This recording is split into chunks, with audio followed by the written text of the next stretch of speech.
Пры канцы мінулага году ў кампаніі MediaCube, рэгіянальнага партнёра YouTube у Беларусі, здарыўся скандал. Адзін з супрацоўнікаў у агульным чаціку абурыўся карцінамі, якія павесілі ў офісе. На наступны дзень яго звольнілі. Прычым кіраўнік кампаніі намякнуў, што супрацоўнік той з асаблівасцямі. Мы бралі на працу дзяўчыны, праз тыдзень яна папрасіла называць яе Ігнатам. Сёння ў нас у студыі той самы Ігнат. Гэта той чалавек, які сваім жыццём выпрабоўвае беларусаў на талерантнасць, і гэта вельмі цікава. Пагаворым пра тое, як незвычайнаму чалавеку выжыць у звычайным горадзе, як шукаць гармонію ў офіснай прасторы і чаму з некаторымі людзьмі не атрымліваецца прыйсці да згоды. Прывітанне, Ігнат. Здравствуйте, доброе утро. Ты працаваў ілюстратарам у MediaCube. Раскажы нам кратенька, калі ласка, гісторыю звальнення. В общем, история такая. У нас в какой-то момент просто ни с того ни с сего в офисе начали появляться картины, которые были на самом деле собственностью нашего там главного инвестора. И картины были не очень. И в основном, то есть они были не просто некрасивые, они были именно оскорбительные. То есть они были такого довольно эротичного характера и были везде. То есть невозможно было от них как-то спрятаться. Вот. И я почувствовала, что есть какой-то общественный запрос на то, чтобы высказаться, что это не очень, потому что это сделали без какого-то вообще уведомления нас. То есть нам сказали, повесить картины, и все. Какие картины, почему, зачем, нам ничего не сказали. Вот. И поэтому в какой-то момент я написал большой пост в чат про то, что стоит прислушиваться к нашему мнению, что это не очень вообще вежливо, и, скорее всего, эти картины могут, в принципе, отпугивать потенциальных партнеров. На следующий день мне сказали, что вот меня увольняют. Я спросил, за что? Мне сказали, за вчерашнее. Я сказал, очень интересно, спасибо большое. То есть я понимал, что это, в принципе, незаконное увольнение и так далее, и я про это говорил. Мне сказали, что, ты можешь, конечно, не увольняться, но мы найдем, способы тебя уволить хуже. Я такой, мне не очень нравится такое, и поэтому ушел. Але некаторыя калегі цябе падтрымалі, да, так? Да, у меня была коллега, тоже иллюстраторка, она ушла в конце года, несмотря на то, что у нее контракт был еще довольно далеко, она просто поняла, что она, в принципе, в этом больше работать не хочет. То есть понятно, что это была не единовременная такая вещь, то есть это было просто много мелочей, которые постепенно накапливались, то есть, например, что нам не включали отопление полгода и так далее. Вот, в какой-то момент это уже невозможно терпеть, и ты видишь, как это относится к твоим, к твоим коллегам, и понимаешь, что ты не хочешь оказаться на месте этих коллег, поэтому лучше, скорее всего, идешь. Вот. И был еще один тоже дизайнер, человек, у него просто закончился контракт, он мог его продлить, а мог не продлевать. Он выбрал не продлевать. То бок ім не падабаецца нейкая крытыка.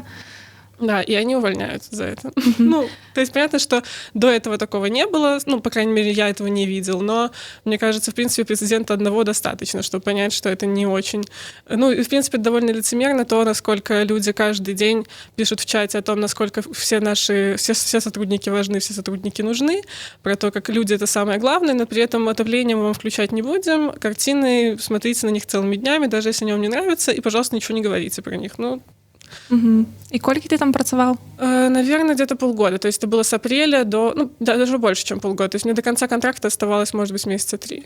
То бок ты лічыш, былі іншыя нейкія варыянты вырашэння гэтай праблемы? Конечно, можно было просто сказать, то есть даже если, в принципе, вы не хотите идти на поводу, как они говорили, у коллектива, вы можете просто сказать, что нет, Игнат, мы не будем менять эти картины, вот по такой-то причине. Или, Игнат, пожалуйста, больше так не делай. Что угодно. То есть мне не было даже... Никто ничего, ни о чем никто не предупреждал. Никто не говорил, я, Игнат, зачем ты так поступил до того, как меня уволили. То есть просто произошло... То есть не было каких-то промежуточных этапов. Был этап, когда я написал, был этап, когда меня уволили. Ничего между не было. Вот. Был вариант, уволиться на неделю раньше или на неделю позже. Вот. Я уволился на неделю позже, потому что хотел закончить то, над чем работал. Все. А як увогуле была атмасфера ў калектыве? Нормальные зносіны былі з калегамі, з начальниками? Я, в принципе, не тот человек, который особо общается с людьми, но с самыми близкими коллегами, именно с которыми мы конкретно работали, отношения у меня были самые нормальные абсолютно. То есть, конечно, с начальником отдела могло быть там что-нибудь, такие-то терки, просто по поводу того, что я хочу, пожалуйста, денег, можно мне денег побольше, а мне говорят, извини, Игнат, денег побольше нельзя. Я такой, ладно, хорошо. То есть, я, в принципе, не считаю, что это что-то, что можно считать называть какими-то конфликтами с начальством, просто какие-то обычные рабочие вопросы. Вот. И, в принципе, меня все поддерживали, когда я это написал, этот пост. Не было ни одного человека, который ко мне подошел и сказал: ай-яй-яй, я тебя не поддерживаю. Все подходили, говорили: какой ты молодец, мы с тобой очень сильно согласны. Люди, которые, в принципе, голосовали за этот пост, которые потом некоторые убирали свои голоса за счет того, что по чатам по чатам начальств прошли просьбы, чтобы сотрудники поубирали свои минусы. Ну, то есть вот настолько. Ну, это какая-то вельмі дзіўная сітуацыя. Да. А зараз ты ўжо працуеш на новым месцы, так? Да. Угу. Я работаю Таксама в ілюстратарам? Да. То бок не было цяжкім знайсці іншае месца працы? Вообще нет. Ну, то есть просто я, в принципе, и не то чтобы сильно прямо искал, то есть я могу работать на фрилансе, меня это вполне устраивает. Просто здесь была интересная работа, я на нее откликнулся, мне сказали: классный, Игнат, приходи, мы тебя хотим видеть. И, в принципе, я рассказывал, когда меня принимали на работу, из-за чего я уволился из прошлой компании, ну, они такие: ну, бывает. Ну, то есть вообще не было вот то, о чем меня постоянно все предупреждали, говорили: ай-яй, Игнат, ты больше никогда не найдешь работу, ведь никто не хочет работать с таким проблемным сотрудником, но... Наверное, все-таки, если тебе есть что-то предложить, кроме постов в чате, то, в принципе, на это то, на что можно не обратить внимания очень. І ну вось відавочна, што ты не падобны да большасці іншых жыхароў Мінска. Як гэта ўплывае на поиск працы? Ці у тваёй сферы праблем не ўзнікае? У меня были проблемы, когда в самом-самом детстве, ну, то есть в 18 лет я искал работу продавцом. Вот тогда были проблемы. Ну, тогда, в принципе, еще не было. То есть вот сейчас ты можешь пойти в магазин, увидеть там людей с синими волосами, с татуировками, с чем угодно. Тогда этого не было вообще ничего. Ты просто приходишь, тебе говорят: нет, мы не возьмем тебя продавать детские игрушки, потому что ты выглядишь как черт. Ты такой: ну, ладно, извините. Вот. А потом, да, были моменты, когда я ходил на свою самую первую иллюстраторскую работу, я ходил на собеседование в парике. Вот, потому что, не знаю, меня запугали мои родственники или еще что-нибудь. Но вот мне почему-то показалось, что это очень нужно вот так сделать, типа показать первое впечатление такое произвести, а потом резко сказать: ха-ха, вы взяли меня на работу, и теперь я буду выглядеть вот так. Ну и в принципе, вот это было последний раз, когда я пытался что-то там из себя строить то, чем я не являюсь. Но это было очень давно, мне было лет 19, наверное, может быть 20, скорее всего. Вот, сейчас, да, я просто прихожу на собеседование, и вот примите то, что к вам на работу будет ходить вот такой человек. И не было такого, чтобы меня отказали по этому поводу. То бок Мінск у цэлым толерантный. Минск — это супер зараз. лучший город на земле, во-первых. Так. А во-вторых, на самом деле, да, он супер толерантный. То есть у меня вообще, то есть понятно, что, скорее всего, есть случаи, и да, у меня с моими знакомыми случались случаи, когда там у кого-то были конфликты с людьми на улице, но, в принципе, я, когда живу в Минске, люди скорее просто будут старательно не смотреть на тебя, чем делать что-нибудь более агрессивное. Вот, то есть у меня с этим вообще... Я живу на тракторном заводе, ну, то есть все думают: о, боже мой, тракторный завод, там гопники всем бьют по лицу. Ну, а я нет, я хожу в шубе леопардовой в магазин, и всем нормально, вот. Ну, просто, нет, никаких таких вещей у меня никогда не было, и мне кажется, что Минск великолепный город, поэтому поводу намного лучше, чем какая-нибудь Москва, например. І ты сказаў, што ёсць у цябе нейкія аднадумцы, якія таксама вось адрозніваюцца ад іншых? Ну, конечно, все такие люди же собираются в кучки и дают всем понять, что мы теперь здесь живем, не трогайте нас. Вот. А вы таким чынам разбураеце нейкія стэрэатыпы таксама? Я не знаю насчет стереотипов, просто нет, то есть вот ты говоришь о каком-то активном вот проявлении, типа активно буду бурить ваши стереотипы. Нет, ты просто живешь, как ты хочешь, и, то есть, и, скорее всего, да, таким образом ты там чьи-то стереотипы сломаешь, кому-то вообще поменяешь жизнь, как только он увидит тебя в метро, но это не самоцель, то есть это просто побочный продукт. Это не миссия, это просто тое, як вы хочаце жыць. І як можна абазначыць твой стыль?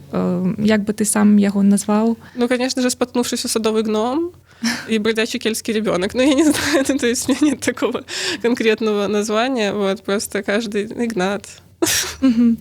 А яшчэ пытанне наконт вось бацькоў. Калі ты пачаў сябе называць Ігнатам, як яны ставіліся да гэтага? Ну, это, да, такая не очень приятная тема. Ну, то есть, нет ничего такого, что там меня выгнали из дома или что-нибудь еще. Там просто, понятно, что родителям очень это, конечно же, тяжело. Ну, не всем, но моим не очень-то легко. Вот, то есть они, в принципе, предпочитают игнорировать этот факт. Просто, я готов на это идти, потому что я люблю своих родителей и так далее. Вот. Но просто чуть-чуть меньше общаешься с ними из-за этого. Все. Угу.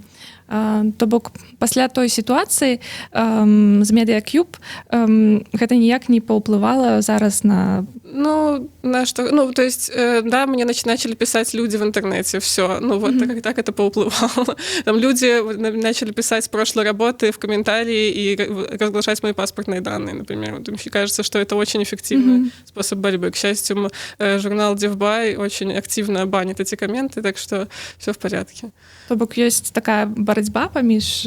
Да, почему-то вот весь медиаклуб сейчас считает, что я их главный враг. Это, в принципе, сегодняшний день? Да, как любое тоталитарное государство работает, просто есть внешний враг, и за счет этого держится весь режим.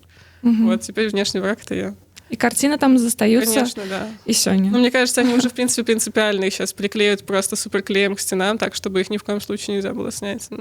Видимо, Михаил считает, что это отличный способ ведения бизнеса, и просто мне интересно просто, чем это закончится, конечно, но я не думаю, что чем-то хорошим.